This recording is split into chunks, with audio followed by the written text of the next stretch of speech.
seguimos contigo en ruta a través de Nueva Vida Radio y Televisión. Y ya está en el estudio, señoras y señores, nuestra amiga, la querida Marlene Arroyo. Saludos, Marlene. ¡Qué nicho! Bendecido eres. Qué bueno verte. Bendiciones para ti, para Moraima, para Juan Carlos, para Edwin Rivera Manso, mi amigo, y para toda la audiencia que siempre está conectada con nosotros aquí en el Reto de los Teólogos. Y hoy vamos a comenzar rapidito porque tenemos 3 preguntas interesantísimas. La primera, quiero comenzar con esta, que está en las manos de Juan Carlos Matos. Esta pregunta me encebolla el hígado. No te escuché. ¿Qué será? Me sorprendió. Disculpen, yo soy, ¿verdad? Ustedes, yo soy como soy. Me encebolla el hígado bien duro, pero bueno, la voy a leer. Le encebolló el hígado. El hígado. Sí, porque pues, volvemos a atribuirle la premisa de atribuirle a Dios que si un gobernante impío en contra de la iglesia, que nos va a perseguir, que va a dañar a los niños, que va a promover la pedofilia, es porque Dios lo puso. No hay un razonamiento más tonto, porque es una palabra aceptable que es, pero bueno, esta es la pregunta. Me molesta, es que no lo puedo ocultar. Sí. Lo notamos. Buenas noches, perdone la hora. Es que si no escribo ahora se me va a olvidar. Mi pastor no está de acuerdo con que uno ejerza el voto o que uno lo haga de manera pública para motivar a otros a que lo hagan. Él se basa en que el Señor es quien pone y quita reyes. Y yo estoy de acuerdo con eso. Aunque pienso que si la democracia donde tengo el privilegio de vivir, tengo la oportunidad de votar, pienso que no debo desaprovechar esa oportunidad que en muchos países no tienen. Y a la vez pienso que es bueno avalar como cristiana a personas que nos representen. Obviamente, uno no tiene control de esto, pero que uno entiende y le da el voto de confianza para dirigir el país. Vamos a responder rápidamente esta pregunta. La escogí como primera porque me parece interesante, ¿no? La responsabilidad que tenemos los pastores, aquellos que tenemos un micrófono al frente, de educar correctamente a nuestra audiencia. Ahora, ciertamente Dios es soberano. Ciertamente Dios está en control, pero eso no significa que nosotros no haremos algo para hacer su perfecta voluntad. Así que quiero comenzar la respuesta diciendo que sostenemos que votar, y fíjate que estamos en año eleccionario, es el deber y la responsabilidad de cada cristiano, y sostenemos que votar por los líderes que promueven los principios cristianos es nuestro deber. Pero quiero ir a la palabra del Señor. En la primera carta a Timoteo, capítulo 2, léame los primeros 4 versos. Dice la palabra del Señor que es responsabilidad de todos los creyentes orar por nuestros líderes. Así que en términos de liderazgo y en términos de política, hay evidencia clara en la palabra del Señor que Dios ha estado disgustado en ciertos momentos con las elecciones y con las decisiones que la gente hace. ¿Dónde aparece esto en la Biblia? Voy a leer Oseas capítulo 8, versículo 4. Escuche bien lo que dice la palabra del Señor. Sin contar conmigo han establecido reyes y han nombrado jefes sin saberlo yo. Han tomado su plata y su oro para fabricarse ídolos y destruirse a sí mismos.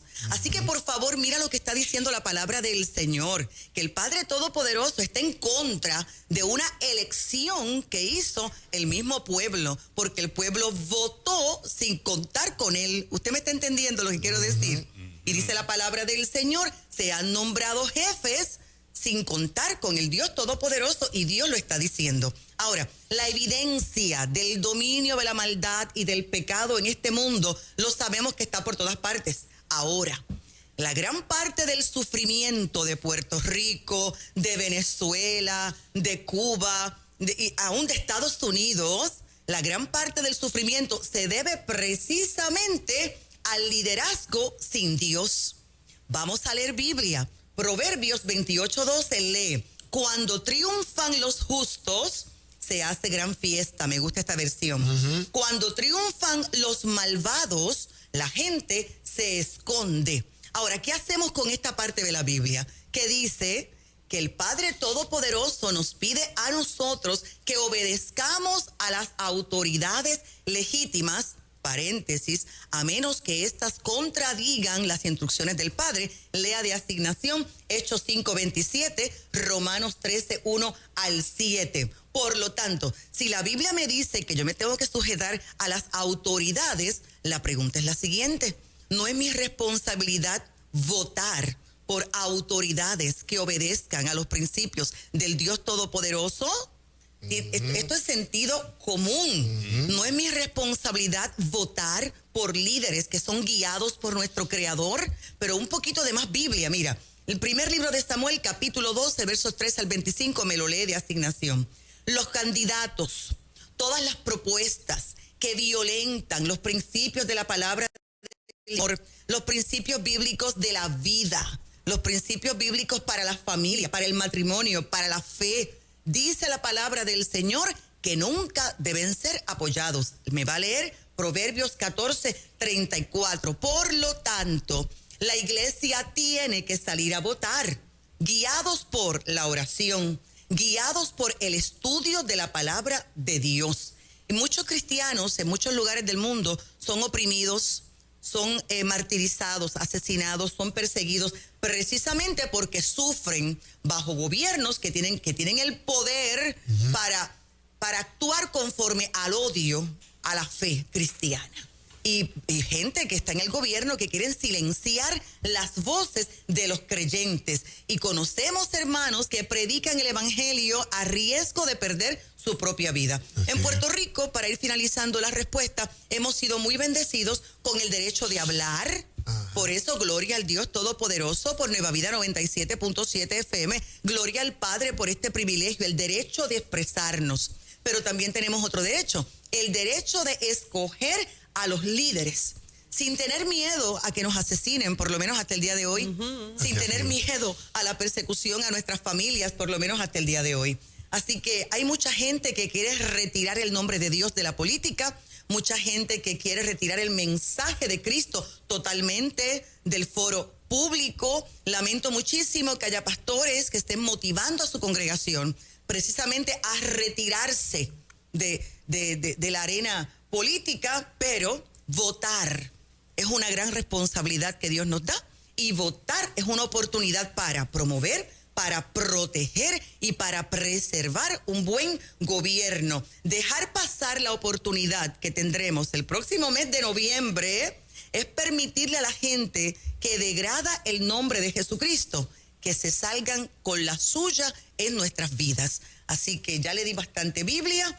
A votar en el nombre poderoso de Jesús de Nazaret. Yes, eso es. ¿Quién sigue? ¿Quién sigue? Vamos con Pastor Edwin. Bueno, hay una preguntita. ¿Qué tienes otra? Hay una pregunta, pero interesante aquí. Mira, hay que leerlo porque directamente esto viene de preguntas de la gente. Esto fue de YouTube. Vamos a ver, y vamos a ver. esto es así, dice. Sí. Dios le bendiga. Recientemente he estado meditando, ¿la iglesia se puede convertir en un centro de idolatría?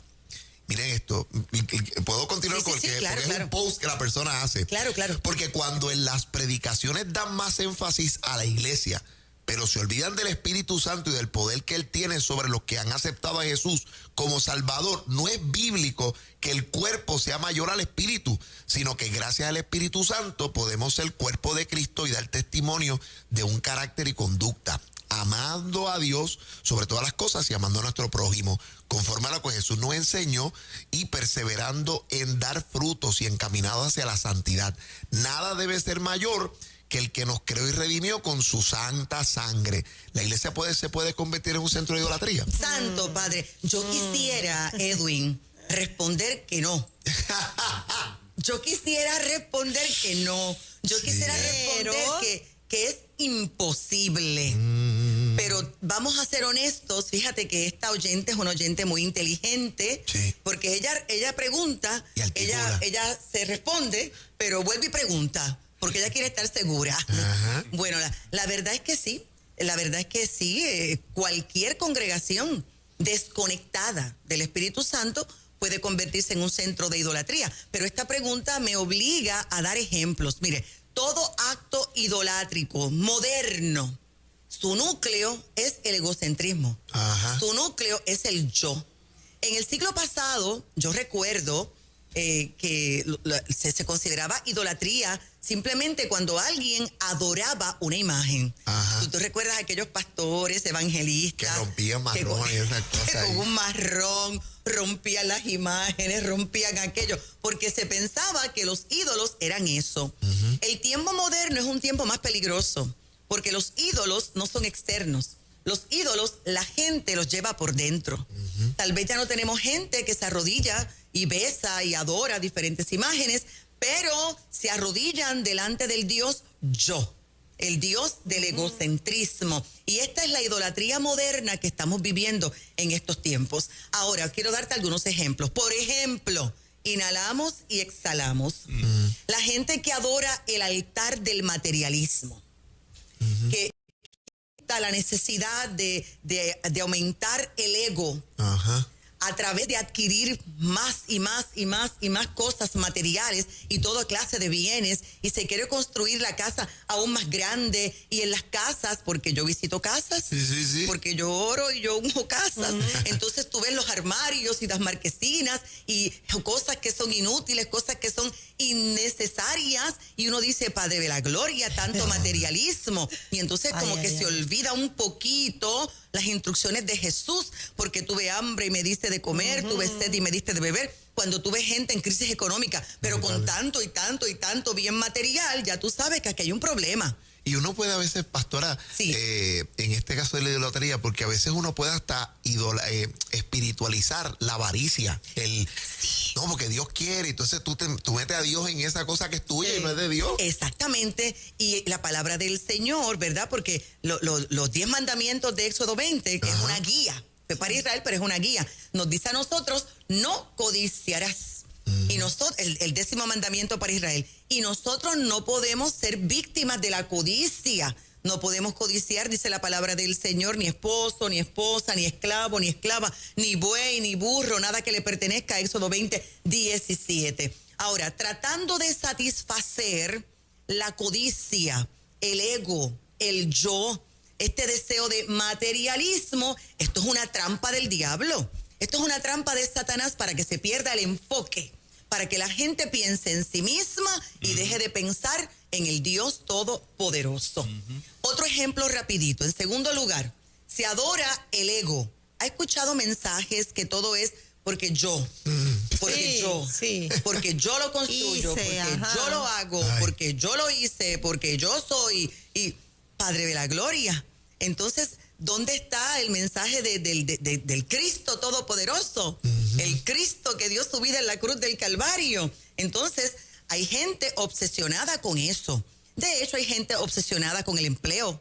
Sí. Hay gente obsesionada con la profesión. Gente que pasa 60 horas, yo no sé cuántas horas a la semana en el trabajo, los fines de semana, etcétera. De hecho, los pastores sufrimos bastante con esto, porque cuando la persona no tiene nada y está en crisis, ellos se congregan, ellos oran, ellos piden oración. Tan pronto Dios les responde, entonces quieren trabajar más y más y más y más y más y más y más para llenar sus egos, para tener más. Y mira, mi amor, ¿por qué no te congregas? ¿Por qué ya no vienes a adorar? ¿Por qué ya no vienes a las escuelas de evangelismo? Porque es que yo tengo tanto trabajo. Entonces quieren más éxito y se lo atribuyen a Dios mismo, pero fallando los mandamientos del Señor. Amén. Y tenemos que entender que esto no lo estamos haciendo por Dios. Esto la gente lo hace por ellos mismos, porque esto le aumenta el estatus, porque esto le aumenta la autoestima, porque son más exitosos delante de los ojos del mundo. Y esto es una locura dentro del cuerpo de Jesucristo. Mire, al final del camino, ningún trabajo, al final del camino, ningún logro será de utilidad, ninguna admiración del mundo será de utilidad, porque Jesús enseñó que esto realmente no tiene valor delante del Dios eterno. ¿Sabes lo que dijo el rey Salomón? Cito: pues hay quienes ponen a trabajar su sabiduría y sus conocimientos y experiencia para luego entregarle todos sus bienes a quien jamás movió un dedo. Y también esto es absurdo y un mal enorme, pues que gana el hombre con todos sus esfuerzos y con tanto preocuparse y afanarse bajo el sol. todos sus días están plagados de sufrimientos y tareas frustrantes, y ni siquiera de noche descansa su mente. Y también esto es absurdo. Lea Eclesiastés capítulo 2, versos 21 al 23. Así que finalizo con esta respuesta, con este verso bíblico. Toda idolatría tiene su centro en 3 deseos. Primera carta de Juan 2:16, porque todo lo que hay en el mundo, la pasión de la carne, la pasión de los ojos y la arrogancia de la vida, no proviene del Padre, sino del mundo. Así que si la iglesia quiere escapar de la idolatría moderna, tiene que entender este verso bíblico, y que vivir de una forma desenfrenada es rechazada por el Dios Todopoderoso. Esto no es de Dios, esto es de Satanás. Ahí está la respuesta. Santo, como te dije, quisiera decir que no. Sí, pero esa es la verdad. Pero es que sí. Pero es que sí. Bueno, pues la mía, así la que envía Alejandro, dice, tengo una duda, en la palabra en Mateo 11 dice, desde los días de Juan el Bautista hasta ahora, el reino de los cielos sufre violencia y los violentos lo arrebatan. ¿Me puede dar una explicación desde su punto de vista a qué se refiere esto? Claro que sí. Aunque este verso bíblico, ¿verdad? Muchos lo aplican a su vida personal, tenemos que admitir que este verso bíblico habla a la intensidad de la guerra espiritual alrededor del ministerio del profeta Juan, conocido como Juan Bautista, la intensidad de la guerra espiritual alrededor del ministerio de Jesús. ¿Para qué? Para establecer el reino de Dios aquí en la tierra.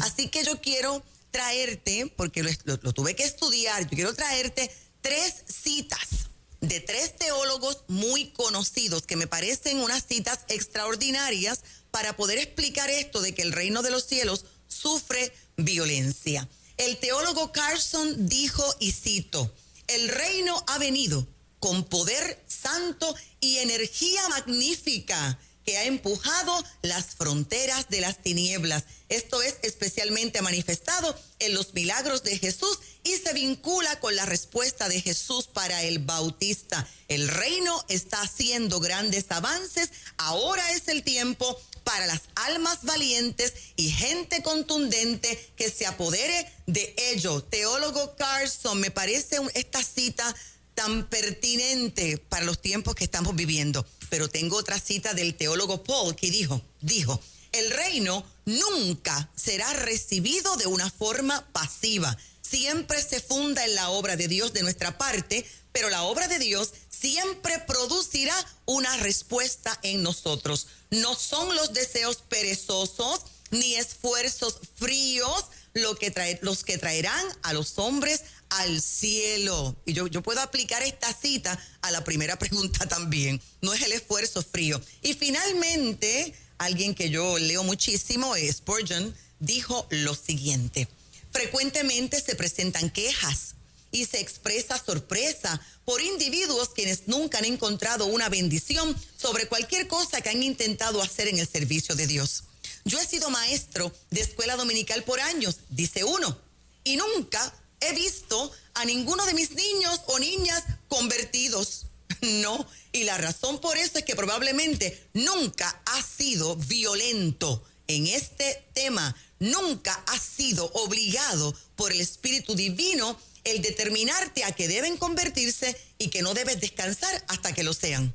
Nunca has sido llevado por el Espíritu a tal pasión que has dicho, no puedo vivir a menos de que Dios me bendiga, yo no puedo existir a menos de que estos niños sean salvos. Entonces, cayendo en nuestras rodillas, en agonía y oración, y poniendo delante de ti tu confianza con la misma intensidad hacia el cielo, nunca habrías sido defraudado, porque los violentos arrebatan.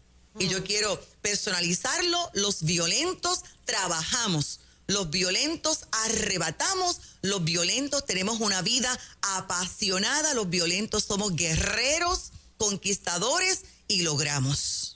Amén. Ahí está. Eso es. Santo Padre. Excelentes respuestas que usted puede repasar en el app de Nueva Vida. Eso es. ¿Cómo pueden conseguir la pastora sus libros, su ministerio? Claro que sí, pueden comunicarse con esta servidora al 787-644-2544. Recuerda que nuestros libros están disponibles para ti. Ahora estamos en nuestro 5º libro, El reto de los teólogos. Fíjate, la sección hecha libro, más de 400 páginas con preguntas y respuestas. Las preguntas y respuestas más comunes que nos han hecho aquí en El reto de los teólogos. También puedes llamarme para obtener tu Biblia Sefer Davar. 787-644-2544. Recuerda que estamos pastoreando en Ponce, Ciudad de Avivamiento, todos los domingos, 9:30 de la mañana. Hoy miércoles hay clase 7:30 de la noche.